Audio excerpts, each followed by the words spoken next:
अस्सलाम फ्रेंड्स, कैसे हैं आप सब? I'm sure all are fine. This is Mubashar Iqbal Chauhan, advocate high court. हमारा आज का टॉपिक इंतहाई इंटरेस्टिंग है। आज हम बात करेंगे 420, 468 और 471, 420, 468 और 471 सेक्शन पीपीसी। इनकी डेफिनेशंस क्या हैं, ये कहाँ पर अप्लाई होते हैं, इनकी एफआईआर कब हो सकती है, किस तरह के एक्ट्स और सर्कमस्टांसेस के अंदर आप इन ऑफेंसेस की एफआईआर दर्ज करवा सकते हैं। शुरू करते हैं हमारा टॉपिक। वीडियो स्टार्ट करने से पहले अगर आप मेरे YouTube चैनल के ऊपर नए हैं तो चैनल को सब्सक्राइब ज़रूर कर दीजिएगा ताकि ऐसी आने वाली और इन्फॉर्मेटिव वीडियोस आपकी एक्सेस में रहें। वैसे इसके बाद मैं डिफेंस ऑफ 420, 68, 71 की भी वीडियो अपलोड करूंगा कि अगर किसी पर एफआईआर हो जाए तो वो इनके डिफेंस कैसे गेन कर सकता है, या डिफेंस बेस्ट डिफेंस वो कैसे ले सकता है। So subscribe the channel. First 420 fraud. अच्छा, फ्रॉड, धोखाधड़ी, ये आप सिर्फ डॉक्यूमेंटेशन की कार्रवाई के अंदर नहीं, आप इंडिविजुअली, आप किसी कपल रिलेशन के अंदर, आप किसी बिजनेस रिलेशन के अंदर, किसी फैमिली मैटर्स के अंदर, व्हाट्सएवर कहीं पर भी आप 420 को अप्लाई कर सकते हैं। 420 है क्या? फ्रॉड, किसी को इंटेंशनली धोखा देना। आप इस सेक्शन को शॉपकीपर से या कहीं से शॉपिंग करते हुए कोई चीज़ आपको गलत बयानी कर धोखाधड़ी के साथ दी गई है, तब भी इस अकेले सेक्शन को आप अप्लाई करवा सकते हैं। इसके लिए ज़रूरी नहीं कि आपके लिए कोई डॉक्यूमेंटेशन हो या बिज़नेस डील हो। अगर किसी दुकान पर आप जाते हैं, शॉपकीपर या किसी मॉल वाला शख्स आपको कहता है कि ये चीज़ अच्छी है, या इसकी ये वैरायटी, ये गारंटी, ये वारंटी है, वो वैसी नहीं निकलती with the passage of time, तब भी आप 420 की कार्रवाई उस शख्स के खिलाफ करवा सकते हैं। ऑल दो इसके लिए कंज्यूमर लॉ भी बना हुआ है, लेकिन यहाँ पर क्रिमिनल कार्रवाई होगी। कंज्यूमर लॉ के अंदर आपको सिविल कंपनसेशन ग्रांट की जाएगी। 420 सेक्शन धोखाधड़ी या फ्रॉड के साथ डील करता है। अगर कोई शख्स किसी को जानबूझकर इंटेंशनली धोखा देता है, गलत बयानी करता है, गलत बात कहकर, गलत तारीफ़ें करके किसी चीज़ को बेचता है, फ़रोख्त करता है या किसी के हैंड ओवर करता है, जिसको नुकसान हुआ है, वो 420 की एफआईआर दर्ज करवा सकता है उस शख्स के अगेंस्ट। इसकी सज़ा 7 साल और जुर्माना, और दोनों सज़ाएँ इकट्ठी भी हो सकती हैं। 468 PPC, forgery the purpose of cheating. Cheating के लिए, वही धोखाधड़ी के लिए, किसी को बदनीति पर मबनी ऐसी फॉर्जरी क्रिएट करना, डॉक्यूमेंटेशन देना, मतलब कि किसी को आप कहते हो, मतलब कि कुछ ऐसी डॉक्यूमेंटेशन, ऐसा प्रोसेस तैयार करना जो बाद में धोखाधड़ी के अंदर इस्तेमाल हो सकता है। ये वो लोग हैं जो आर्टिफिशियल या कॉपीज़ कपड़े बनाते हैं, ये वो लोग हैं जो आर्टिफिशियल या कॉपीज़ किसी ओरिजिनल की, असल की नकल तैयार करते हैं। वो डॉक्यूमेंटेशन की सूरत में हो सकती है, वो मटीरियल थिंग्स की सूरत में हो सकती है, व्हाट्सएवर।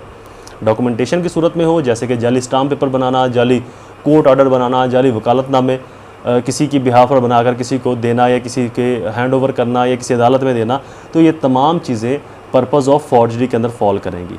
फॉर्जरी के लिए किसी भी चीज़ की डॉक्यूमेंटेशन करना या किसी चीज़ को प्रिपेयर करना, अभी आपने उसका इस्तेमाल नहीं किया, जस्ट आपने उसको प्रिपेयर किया है, तब भी 468 का जो सेक्शन है वो आप पर या उस प्रिपेयर करने वाले शख्स के ऊपर अप्लाई हो सकता है। इस सेक्शन में वो लोग फॉल करते हैं जो बदनीति के लिए, बदयांती के लिए जाली डॉक्यूमेंटेशन या किसी असल की नकल बनाते हैं, किसी की कॉपी बनाते हैं। वो कोई फ़र्द हो सकती है, डॉक्यूमेंटेशन के अंदर डिग्री फॉल कर सकती है, स्टाम्प पेपर, कोर्ट डॉक्यूमेंटेशन, वकालतनामा, व्हाट्सएवर। इसकी सज़ा भी 7 साल, जुर्माना, और दोनों सज़ाएँ इकट्ठी हो सकती हैं। 471, इसके अंदर हम पिछली ही एग्जाम्पल को आगे फर्दर लीड करेंगे कि अगर कोई शख्स फॉर्जरी की नीयत से, फ्रॉड की इंटेंशन के साथ ऐसी डॉक्यूमेंटेशन, ऐसी चीज़ों को प्रिपेयर करता है, प्रिपेयर उसने कर ली, तैयारी का प्रोसेस कंप्लीट हो गया, अब वो उनका मिसयूज़ करता है। जाली स्टाम्प पेपर एक शख्स ने बनाया, अब वो किसी को बेच रहा है ये कह कर के जी आप ये असल है, आप बेफिक्र रहें, इसकी आप ख़रीदारी करें और इसको आप परचेज़ करें और अपने इस्तेमाल में लेकर आएँ, आपको कोई इशू नहीं बनता। तो प्रिपेयर करना 468, और प्रिपरेशन के बाद उसको उस पर्पज़ के लिए जहाँ पर असल यूज़ होना था वहाँ पर नकल इस्तेमाल करना। पहले आपने असल की नकल बनाई तो 468 आपके ऊपर अप्लाई हो गया। देन आपने उस नकल को असल करके आगे प्रोसीड किया, आगे बेचा, आगे काम में लाए, या जिस पर्पज़ में असल ने इस्तेमाल होना था वहाँ पर वो शख्स नकल को इस्तेमाल कर रहा है, तो देन उसने 471 को भी कमिट कर दिया। अब नकल को उसने यूज़ तो किया, साथ में उसने ये कहा कि ये असल है, तो देन 420 भी लग जाएगी। यहाँ पर बात समझिएगा, एक असल की नकल बनाई तो 468 उसके ऊपर लग गया। नकल को बनाकर उसने असल की जगह के ऊपर प्रोसीड कर दिया, 471 लग गया। नकल को असल की जगह पर प्रोसीड करते वक्त उस शख्स ने ये कहा कि ये असल है, 420 भी लग गया। तो इस तरीके से 420, 468 और 471 की जो इम्प्लीमेंटेशन है वो इस सेंटेंस और इस प्रोपोजिशन के तहत आती है।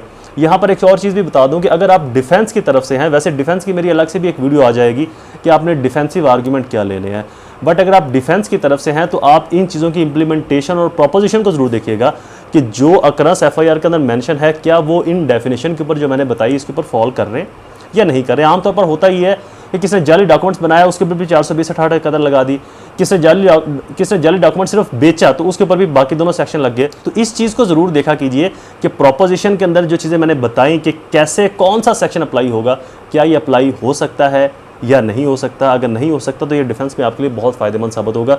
Video is complete. वीडियो को लाइक और शेयर ज़रूर कर दीजिएगा और चैनल को सब्सक्राइब करके ऑल नोटिफिकेशन पर क्लिक कर दें ताकि ऐसी आने वाली और इन्फॉर्मेटिव वीडियोज़ आपकी एक्सेस में रहें। दोबारा हाजिर होऊंगा किसी और इन्फॉर्मेटिव वीडियो के साथ, तब तक मुझे अपनी दुआओं में ज़रूर याद रखें। अल्लाह ताला आप सबका हामी नासिर हो। वस्सलाम।